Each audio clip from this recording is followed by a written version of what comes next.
Hello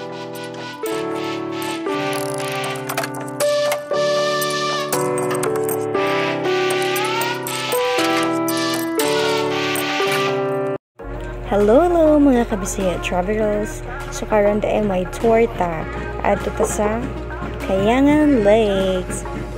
Yay! So as you can see, tanawa rin mga books ko rin ito. Sila puro na magkauban ng madira. Ay, so muna siya. Medyo mga 30 minutes ang biyahe. Without. Yes. Ang ko siyang view there. Okay. So, yun. Ganda ng view, diba? Since it is my first time here in Coron, then I love traveling.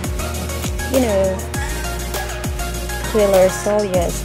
As you can see, the view is very, very beautiful and wonderful here.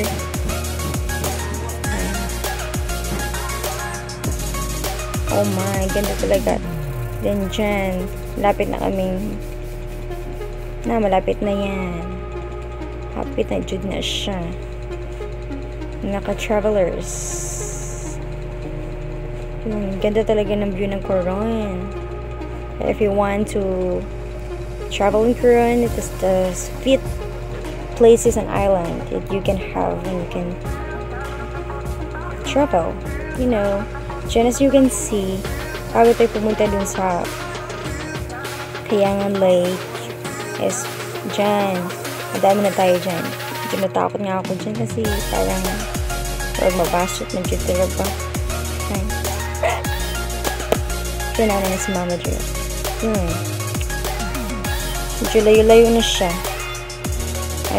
Halos mga foreigner yung mga guys. Bira lang mga Pilipino. Yeah. Yes na siya yung view pero ay basta makabot dito sa Kayangan Lake talaga. Ay talaga, padaling ako ni Mama. So, talaga video-video ko man. Yan. Ano akong now-dry, video-video ko man kung mga guys. Okay. Siyempre, kailangan jud para may moments po ito ba? Share, diba? Hi. It is my first time to came in that island, and it's been 6 months I'm living in Coron. I'm very in love with the beauty of Coron. You know what? There's a lot of islands, mountain, and hiking, and I love traveling. I'm an introvert person, but I want to enjoy it.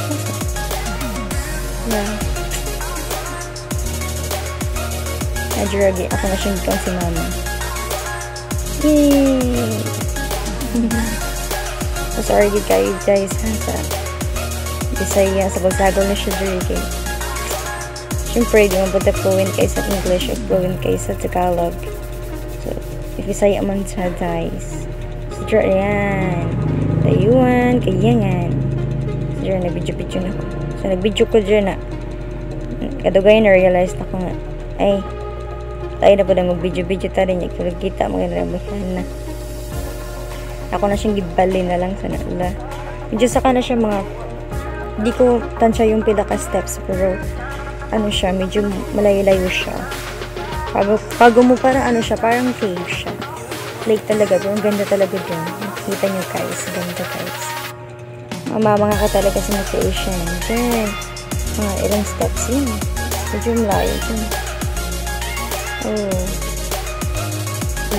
there's talaga mga foreigner dito guys yeah mga foreigner yung mga ano namin mga sama namin doon dito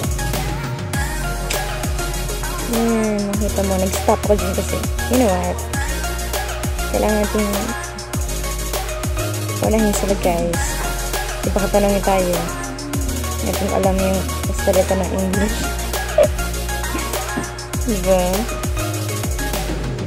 better to quiet na lang.